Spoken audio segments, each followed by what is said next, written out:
Yeah, thank you, Raviman, and sorry for the delay.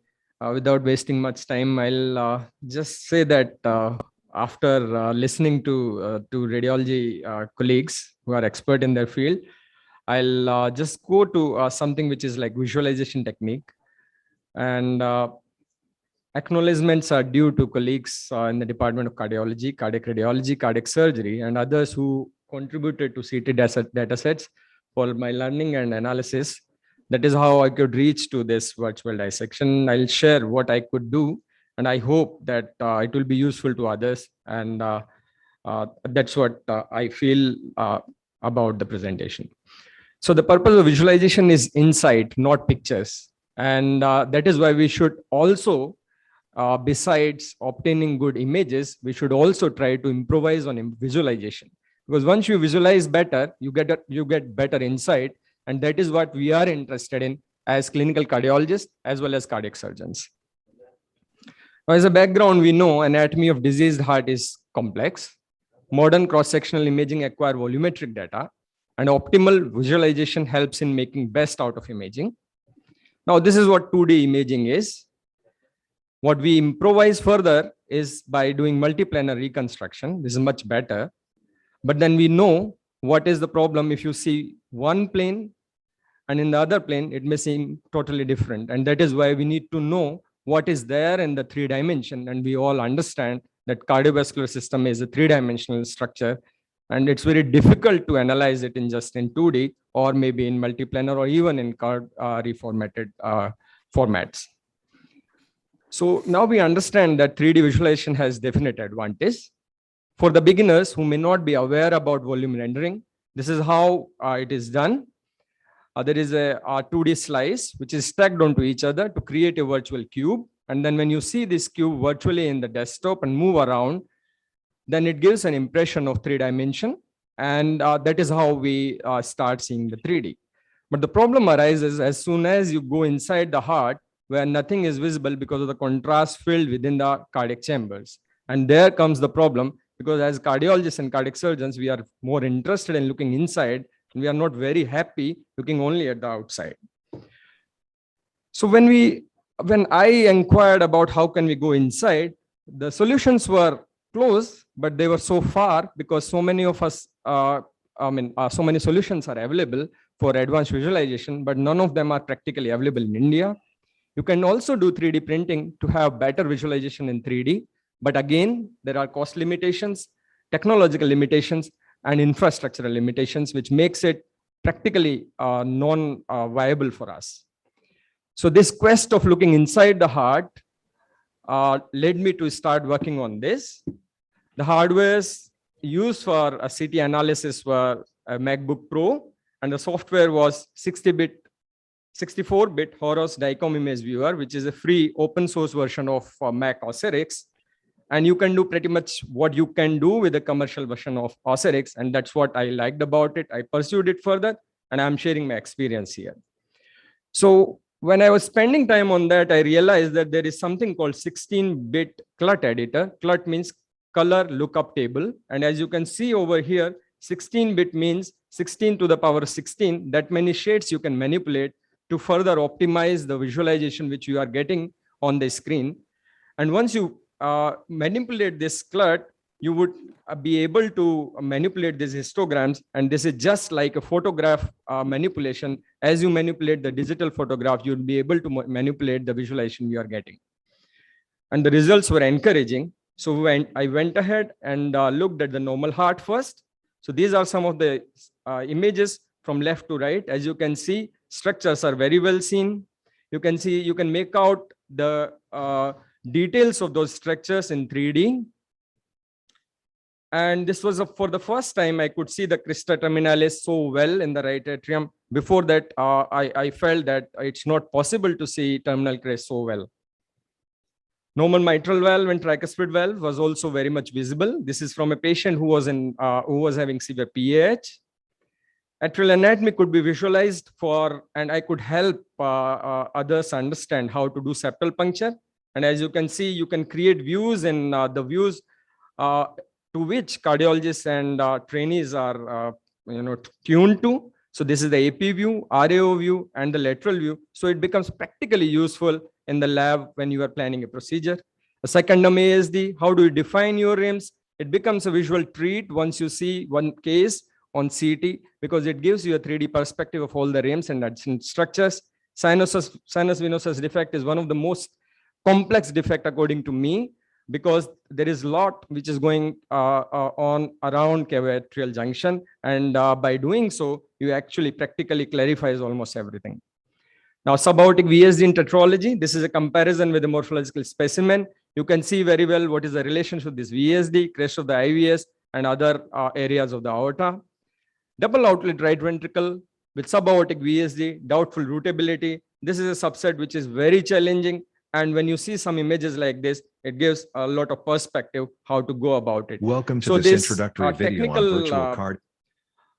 Paper was published in Annals of Pediatric Cardiology, where I described how we can go on to, do a virtual dissection from any CT. And as you will note here, that this actually provides illustrative example of how this clot can be manipulated. In addition, individual points on the color map can also be adjusted once you to further manipulate improve the these details points, of various cardiac you can structures. see how we As can is highlighted manipulate. in this example, the adjustment of color maps optimizes visualization of intracardiac anatomy.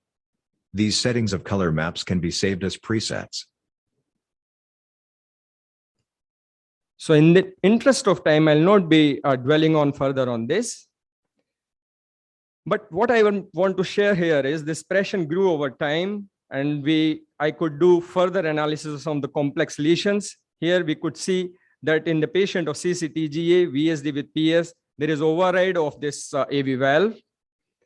We published our analysis of common arterial trunk, and we could get beautiful images. Some of the controversies we could clarify, as you can see in this image. It's very difficult to differentiate whether it is a type 1 trunk or a type 2 trunk. But as soon as you see from inside, it becomes obvious that the origins are separate and it is a type 2 trunk. It is not possible without looking at inside with the kind of imaging we are doing till now. Again, in this patient where the truncal valve was causing pulmonary stenosis, it was because of the CT we could clarify, and this virtual dissection, we could clarify the orientation of the leaflets and relationship to the pulmonary artery, and we could define why it is happening in these particular patients. We further went on to clarify this anatomic details in sinus venosus defect, and this was recently published. As you can see over here, almost everything is seen, including the degree of override of the sinus superior vena cava. As you can see in the short axis here, the superior vena cava is bisected by the septum. Other clinical applications are obvious. Mostly, I find it is very useful for self-learning, education, and counseling, pre-operative and perioperative planning. Sometimes we can also create some videos where we can actually do a virtual surgical demonstration of the sinus venosus exploration, for example, in this case. As you can see over here, by doing this, we can actually see where is the defect, how it will appear if the surgeon is exploring by creating a nick in the right atrium. By now, I was very happy about what could be achieved by doing this virtual dissection, but the next question cropped up, and the question was quite big. Is it really 3D? Despite virtual dissection, the appreciation was quite suboptimal, and it was relying largely on lighting and shading. The next bigger question was, do we really have 3D vision? And it seems that we do not have 3D vision. In fact, what we have is a stereopsis, where two eyes gives a different perspective to an object, and then brain does the trick by merging them together.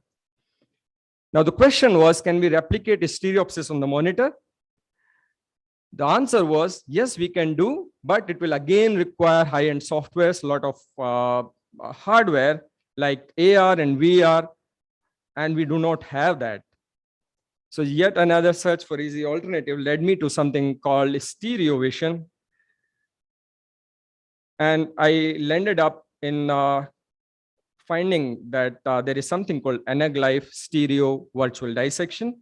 And it's very simple, where if you put red sign Anaglife glasses, eye is tricked in giving two different views to an object, and then it is merged by the brain just like we have stereopsis in the normal vision. And this is what could be created here. This is overlap of two red and blue cubes. If you see with the red sign anaglyph image, it will give you a 3D perception, including the depth perception. It won't be seen, but if you use the same image to visualize with the glasses, you will find how different it is from the normal 3D image. We don't always need a computer. That is the best part of it. You can share it by any electronic mode. If you scan this barcode scanner, you will get the image in your mobile or your laptop. We can even print it and share it, and it retains as a stereo function with depth perception. And that is the beauty of these images. So we again published this technical paper whereby we explained how it can be achieved and what can be done if we use the simple technique of a stereo virtual dissection.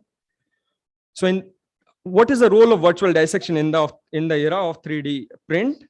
As you can see over here, at least it ticks two areas where 3D printing is currently used, although it cannot be used for device simulation and tissue engineering, but it scores quite well in other areas. And as in comparison, if you see, it's free, that makes it quite attractive. Now, I'm excited to see if this virtual dissection kind of thing can be used for merge imaging or fusion imaging. Stereo vision is known to improve catholic experience. Now, the next question is, can I learn and do virtual dissection? I think you can, definitely. It's not such a big deal. After 10-20 data sets, it takes only 5 to 10 minutes. Those who are interested can scan this barcode scanner or click on this link, and they'll find out whole folder which will provide all the details about the technique and what can be achieved out of it. So in summary, virtual dissection brings the third dimension closure virtually. It provides unparalleled insights to intracardiac anatomy, provides patient-specific anatomy in user-friendly views. It eliminates the need for costly software and workstations. Is possible on any Mac system, and I think the same principles can be extended to Windows computer or CT workstations. And stereo virtual dissection brings the third dimension even closer. Thank you so much for patient hearing.